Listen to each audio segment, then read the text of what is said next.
Ya, Saudara, Komisi 3 DPR RI telah selesai memilih dan menetapkan pimpinan terpilih Komisi Pemberantasan Korupsi. Lalu sejauh apa KPK di bawah pimpinan Setio Budianto yang berasal dari kalangan kepolisian? Lalu seperti apa pula kredibilitas maupun integritas para pimpinan KPK terpilih ini? Kami akan bahas bersama dengan para narasumber. Di studio Kompas TV sudah bergabung anggota Komisi 3 DPR RI dari fraksi Partai Keadilan Sejahtera, Nasir Jamir. Assalamualaikum Bang Nasir, apa kabar Bang? Ya, waalaikumsalam, kabar baik. Terima kasih sudah bergabung bersama kami. Dan lewat sambungan dalam jaringan sudah bergabung peneliti Pukat UGM Zainur Rahman. Mas Zainur, selamat sore. Kenapa saya bilang selamat sore? Selamat malam. Terima kasih sebelumnya sudah bergabung bersama kami. Pak Nasir, saya kanda dulu, melihat profilingnya dulu dari ketua terpilih. Mas Setio ini sejauh mana kemudian Komisi 3 DPR membaca visi dari sosok Setio Budianto ini sehingga teman-teman Komisi 3 sepakat untuk menetapkan Setio ini sebagai pimpinan KPK yang baru? Ya, yang pertama, ini 10 orang, baik pimpinan KPK maupun Dewas, kan berasal dari pemerintah. Tim panitia seleksi yang dibentuk oleh pemerintah dari mungkin banyak calon, lalu disaringlah tinggal 10 dan dikirim ke DPR. Jadi kami menilai bahwa apa yang dimiliki oleh 10 calon pimpinan KPK dan Dewas KPK itu sudah memiliki syarat untuk menjadi pimpinan KPK dan Dewas KPK. Tinggal kami mendalami sesuai dengan jejak rekam yang kami terima, kemudian kami dalami berdasarkan informasi pemberitaan yang kami baca dan lain sebagainya. Jadi sisi integritasnya, kapasitasnya, kompetensinya, pengalamannya, kematangannya, jaringannya, itu kan dimiliki oleh seluruh calon pimpinan KPK itu gitu. Tapi yang bikin klik ada nggak kira-kira dari proses fit and proper test waktu itu?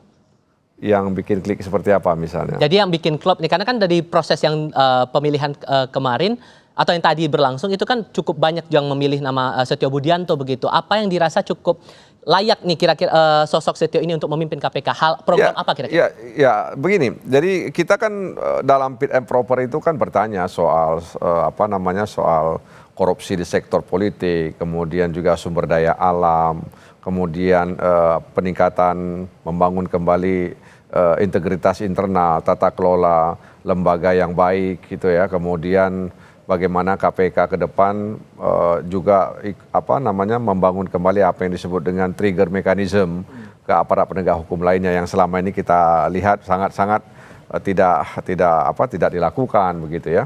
Nah, jadi banyak hal memang. Jadi kalau kita lihat misalnya Setio Budianto, dia punya pengalaman di reserse ya. Dia di reserse itu punya pengalaman yang panjang, pernah di KPK ya, sehingga mungkin dia lebih baik ya kami bandingkan dengan yang lainnya. Incumbent kan cuma Yohanes Tana ya, sementara yang lainnya kan baru. Sementara ya misal kalau tidak salah Fitrah Roh Sayanto itu pernah juga di KPK ya. Tapi kan beda ya jaksa dengan polisi. Nah, jaksa itu kan lebih pada penuntutan kan begitu.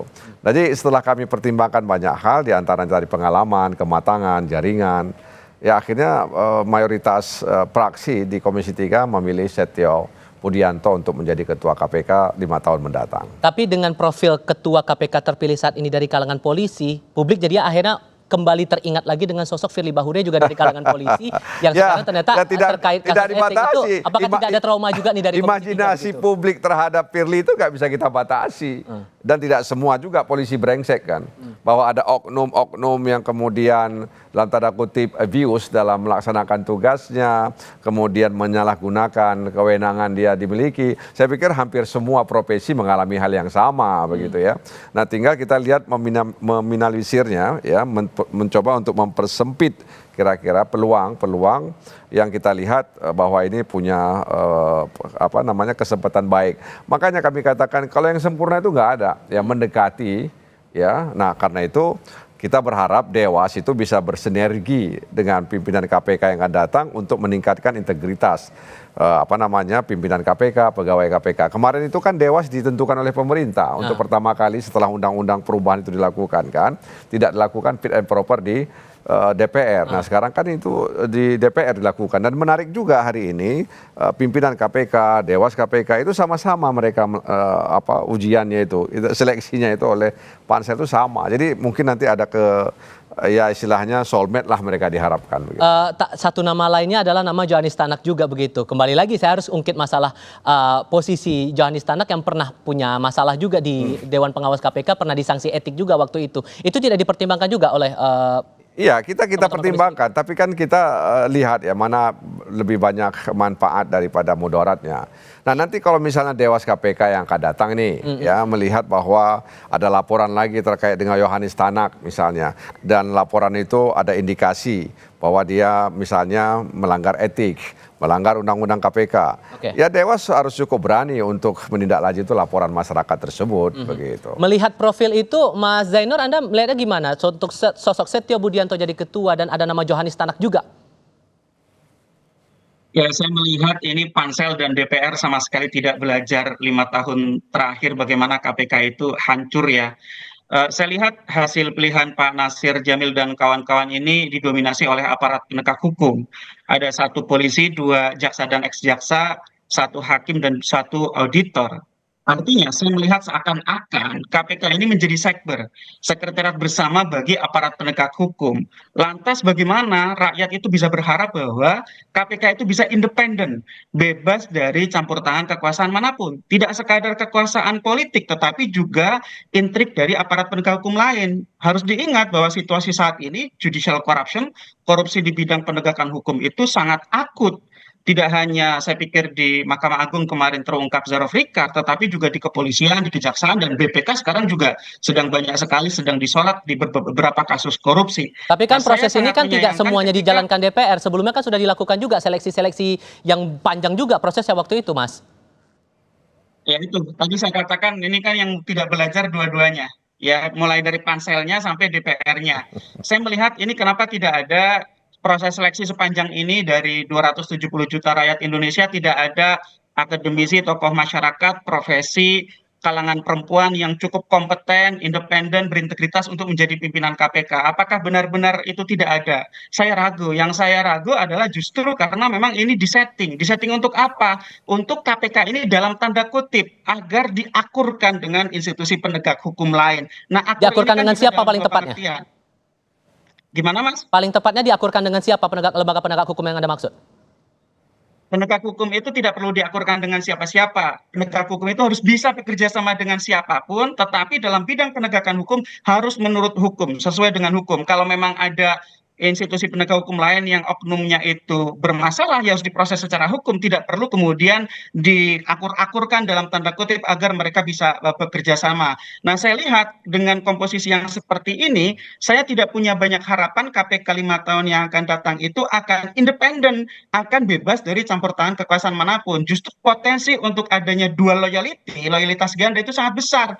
Ini para pimpinan ini bisa loyal kepada KPK, tetapi sekaligus juga loyal kepada institusi asal. Ada namanya esprit de corps. Ini tidak mudah untuk dihilangkan kalau mereka berasal dari dunia penegakan hukum. Dan harus diingat bahwa tujuan pembentukan KPK itu untuk melengkapi penegak hukum yang sudah ada, karena konteks waktu itu adalah penegak hukum yang ada itu belum dapat dalam tanda kutip dipercaya untuk melakukan pemberantasan korupsi karena permasalahan internal mereka sendiri belum bisa bebas dari korupsi. Kalau sekarang dipasok dengan institusi penegak hukum, dimasukkan menjadi pimpinan dan juga para deputi, para direktur, lantas untuk apa ada KPK dijadikan sebagai cyber? Justru harusnya KPK itu independen. Salah satu unsur independensi itu adalah independensi dari sumber daya manusia, mulai dari pimpinan sampai kepada level pegawai. Oke, dengan catatan-catatan tadi ditambah juga yang kemarin menarik dicermati adalah saat Pak Johanis Tanak menyampaikan akan meniadakan operasi tangkap tangan nih, Bang Nasir. Sampai direspon juga dengan tepuk tangan oleh teman-teman Komisi 3. Hal apa yang menjadi perhatian dari pernyataan sejak itu? awal tadi kan saya katakan bahwa 5 ini tidak ada yang ideal. Semua ini kiriman dari pansel. Bahwa Mas Zainur bilang bahwa pansel dan DPR tidak belajar, ya itu pendapat beliau kan begitu. Nah, oleh karena itu kita lihat bahwa ini lembaga politik, masing-masing fraksi punya kecenderungan ya, sehingga kemudian masing-masing fraksi di Komisi 3 itu punya pilihan begitu. Jadi bahwa kemudian tidak ideal seperti yang ada dalam imajinasi Mas Zainur, ya tentu tidak ideal gitu. Nah, oleh karena itu kita kawal sama-sama bahwa kemudian ada situasi yang buruk ya, tata kelola yang tidak baik. pada periode sebelumnya itu harus kita akui. Nah karena itu kalau saya lihat profil Dewas ya saya punya keyakinan bahwa mereka bisa menertibkan ini semua, ya, bisa menertibkan meskipun putusan Mahkamah Konstitusi mereka tidak punya kewenangan untuk memberikan izin penyadapan, penggeledahan. Soal OTT gimana? Kemarin kan disambut tepuk tangan juga tuh pernyataan Pak Johnny. Ya, makanya saya katakan tadi kan Setio punya pandangan bahwa OTT masih dibutuhkan. Yohanes Tana bilang nggak dibutuhkan. Jadi itu memang setiap komisioner bebas menyampaikan pendapatnya.